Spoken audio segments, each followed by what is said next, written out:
समस्त रजक समाज के मेरे साथीगण और मेरे लिए खास करके इस सभागृह में उपस्थित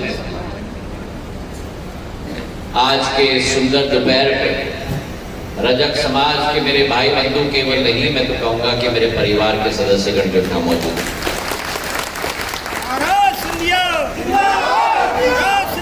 आज हमने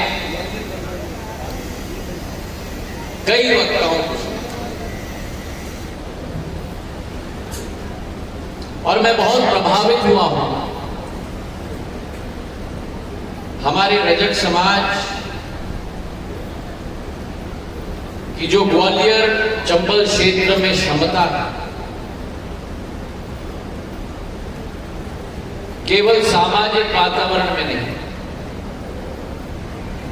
लेकिन सामाजिक कार्य में हमारे समाज के लोग, मैं मानता हूं कि इस दुनिया में 3 भगवान हैं ऊपर वाले के अलावा। पहला है जीवनदाता, हमारा डॉक्टर, और रजक समाज के हमारे महानुभव में से इतने रत्न हैं जो जीवनदाता के श्रेणी में आते हैं, जो कुछ में से कोई मंचासीन भी नहीं।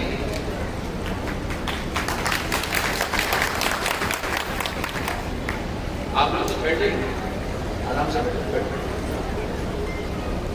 कोरोना काल में हमारे समाज के डॉक्टरों ने निःशुल्क सेवा दी। तनख्वाह लेने की बात तो छोड़ो, अपने जीवन को अपने हथेली पे डालकर दूसरों के जीवन बचाने के लिए हमारे जीवनदाताओं ने अपनी जीवन की कुर्बानी और बलिदान दी। तो पहली श्रेणी है जीवनदाता। दूसरी श्रेणी जो स्वर्ग के भगवान के बाद इस पृथ्वी पर भगवान रूप, वो है हमारे ज्ञानदाता। मां सरस्वती का ज्ञान वरदान के रूप में जो पीढ़ी पर पीढ़ी दे पाता, और हमारे रजक समाज के मानव एक न एक कॉलेज में या स्कूल में शिक्षक के रूप में भगवान रूपी कार्य ज्ञानदाता के रूप में भी कर रहे हैं। तो पहली श्रेणी जानदाता, जीवनदाता की, दूसरी श्रेणी ज्ञानदाता की रूप, और तीसरी श्रेणी जो भगवान रूपी इस पृथ्वी पर है वो है अन्नदाता। और हमारे रजक समाज के कई महानुभाव अन्नदाताओं के रूप में रात दिन मेहनत मशक्कत करके आज भारत का नाम अगर विश्व पटल पर उजागर हो रहा है तो भारत के अन्नदाताओं की मेहनत और मशक्कत के आधार पर ही हो रहा है। तो आज इस समाज को मैं प्रणाम करता हूं, सलाम करता हूं। और जैसे हमारे रावगढ़ के वासवी जी ने कहा,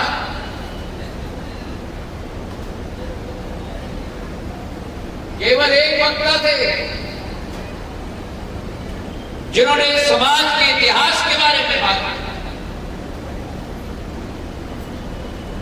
आप वर्तमान की बात कर रहे हैं, भविष्य की मांग की बात कर रहे हैं, और रजक समाज के इतिहास की बात भी ऐसे सामाजिक सम्मेलनों में होना चाहिए ताकि रजक समाज का एक एक वासी का छाती गर्व से फूल पाए।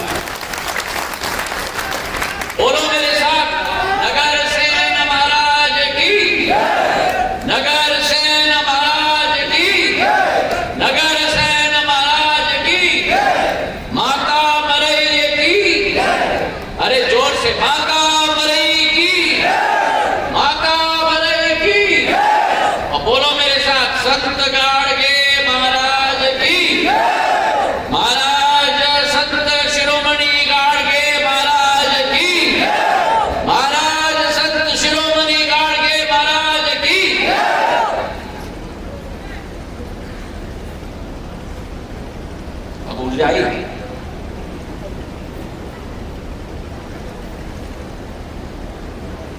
अब इतिहास की बात है,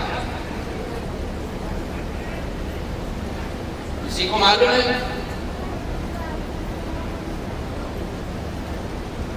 कि रजक का मतलब क्या है?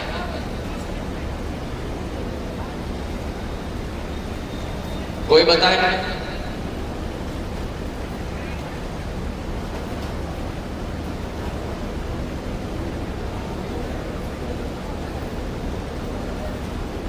इतिहास पढ़ो, अपने समाज के नाम का की अहमियत क्या है वो समझो। रजक समाज मतलब क्या? अगर पुराने हमारे पुराणों को पढ़ोगे, हमारे ग्रंथों को पढ़ोगे, हमारे संस्कृत के लेखों को, शब्दों को की चयन करोगे, रजक समाज का मतलब, रजक का शब्द का मतलब राजा का पुत्र होता है। अरे अपने समाज के नाम पे तो तालियों की गड़गड़ाहट होनी चाहिए, मेरी महिलाओं की तरफ से भी। हाँ, रजक का मतलब होता है राजा का पुत्र। उस समाज के वंशज आप हो भाई। ये समाज की आपकी इतिहास रही है, और जिस समाज में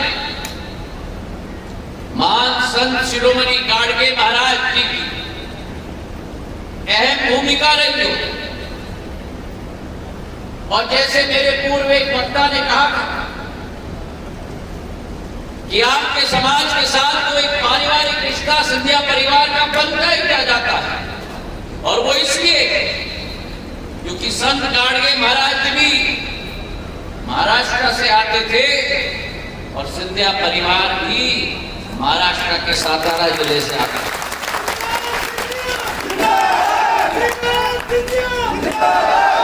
उसी भूमि से आपके समाज के संत गाडगे महाराज, जिनको मैं प्रणाम करता हूं, अभी कोल्हापुर और सातारा और सांगली का मेरा हर महीने में दौरा होता है। संत गाडगे महाराज के मंदिरों में मेरा दर्शन होता है। जिस माटी से आपके समाज के संत की शुरुआत हुई, उसी भूमि और उसी माटी से सिंधिया परिवार का शुरुआत भी हुआ। तो आपका और हमारा एक हृदय का संबंध होता है, और इसी के साथ साथ अगर आज देश में आप देखें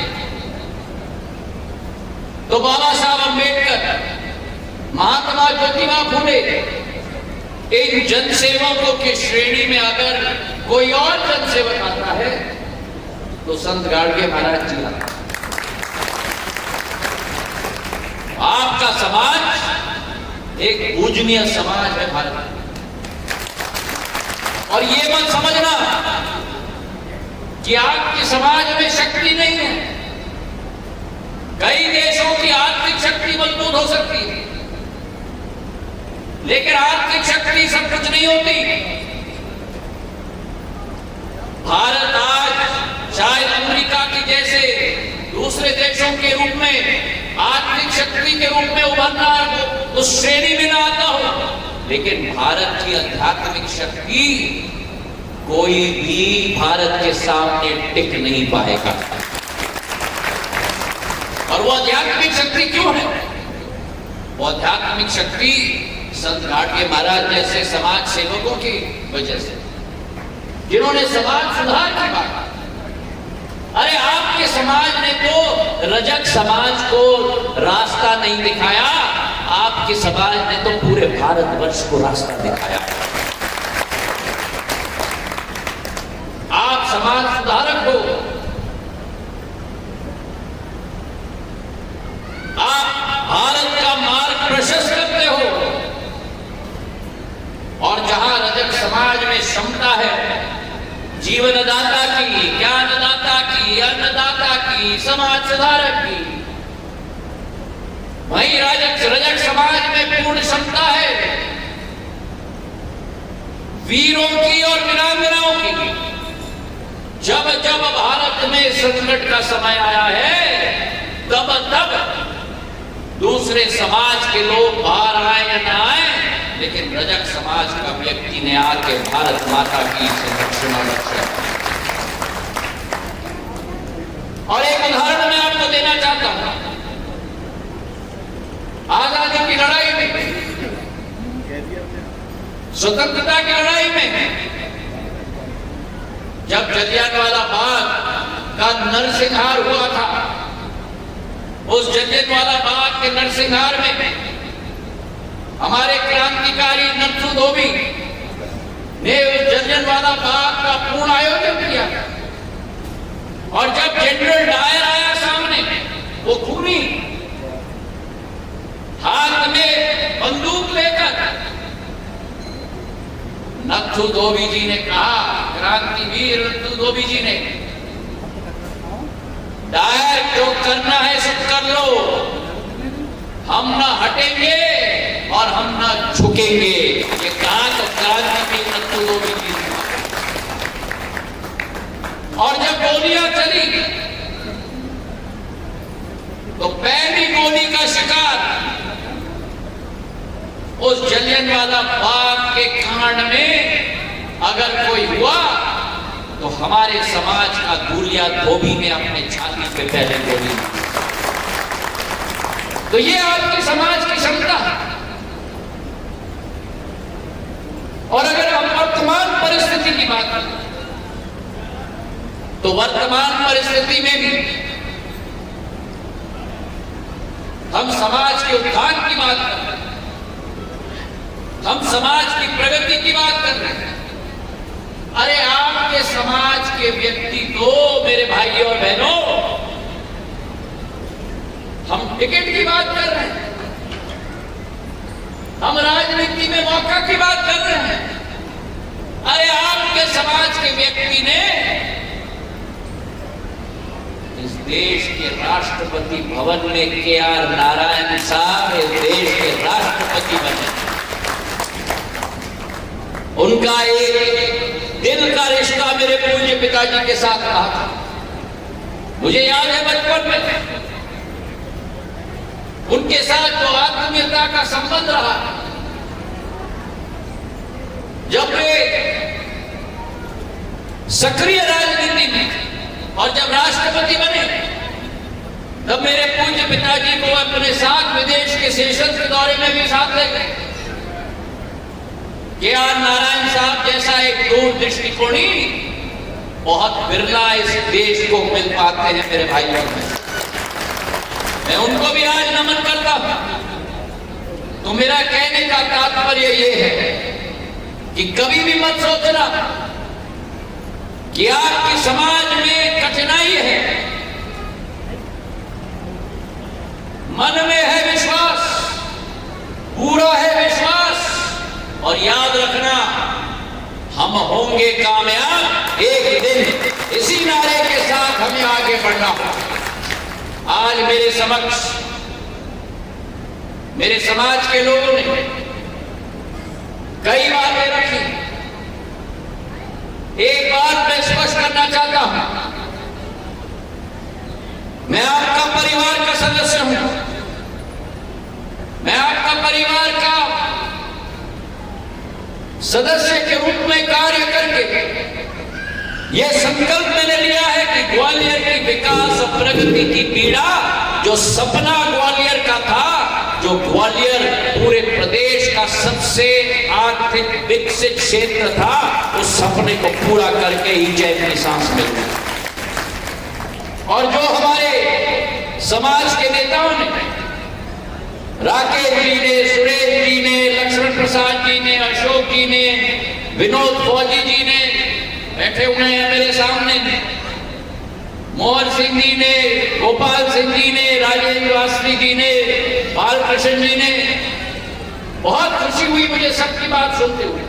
और ये विश्वास मैं आपको दिलाता हूं कि आपके साथ इस विषय को पूरी तरह से समझ के कंधे से कंधे मिलाकर जो कुछ भी हो सकता है हम आपके साथ इस समाज के उत्थान और विकास के लिए चाहे विकास की बात हो, समाज की बात हो, नेतृत्व की बात हो, हमारे समाज को पूर्ण रूप से राष्ट्र के मुख्य धारा में लाने की बात हो, उन सभी मुद्दों पर आपके साथ कंधे से कंधे मिलाकर कार्य करूंगा। इन्हीं शब्दों के साथ बहुत बहुत धन्यवाद। जय जय भारत, जय